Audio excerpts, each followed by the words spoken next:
I'd rather be.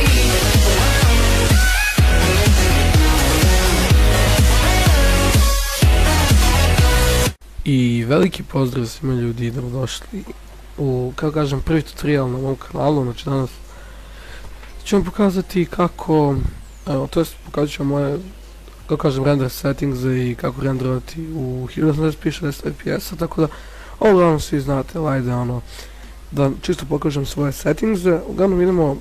Uglavnom za početak ako vam video nije u 1920 x 1080 morate ići vamo, ovdje isto ovako se namislite kao ja, znači ovdje piše stavite 1920 i ovdje 1080,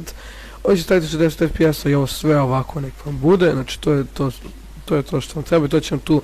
uvijek staviti, znači samo to namislite i to je to. Sad morate imati neki video logika, ja sam to bacio neki random intro, nije bitno. Sad ja njega ovako selektujem, idem file, render as, znači sad ćemo sačekati da se tu rendera i sad vidite koliko ima ovih vidite, znači ovo main concept AVC, AAC, MP4 AVC, znači to nađite i zatim scrollite skroz dole i nađite da vam piše evo ga, Internet HD 1080p. Znači to neće biti 60 fps, samo da vam kažem, znači morate idete na customize template i sada ovdje pažljivo pratite što ću da radim, znači ovdje piše main, da bi bila najbolja kvaliteta stavite na high,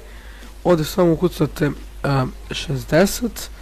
ovdje ćete staviti 28 i ovdje ćete staviti 14 ovih miliona, kako god. Sada vi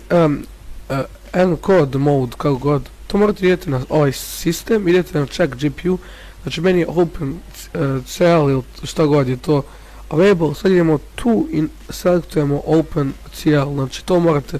do sistema, ako to ne uradite neće vam biti 60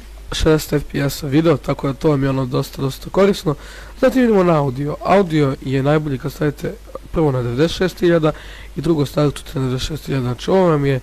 najbolji kvalitet zvuka za Sony Vegas koji je fiksiran onako, tako da ovdje ništa ne morate da radite, to sad pravite GPU, to vam je dosta korisno, ništa posebno. Idete sad na project, idete, ovdje će staviti beast, use project settings i ovdje će to staviti default, znači to je to. I idete sad ok i samo selektujete to šta god tu da ste radili, pišemo oko zvezdica i ovdje napišete ne znam bilo šta i jednostavno će vam se video renderovati i onako to su neki od mojih settings. Vidite kako se malo brže renderuje, zašto ovo su vam negdje najbolji settings i najkvalitetniji, znači ovo su vam, mogu potvrditi da vam je ovo najkvalitetniji 60 fps video, tako da to je što se tiče ovog videa, nadam sam se video, ako jeste, ako sam makar malo pomogao, ostavite neki znak podrške i sretna Nova godina svima, pošto nisam bio u stanju da snimim klipe baš za Novu godinu, tako da vidimo se nekom od narednih Minecraft videa,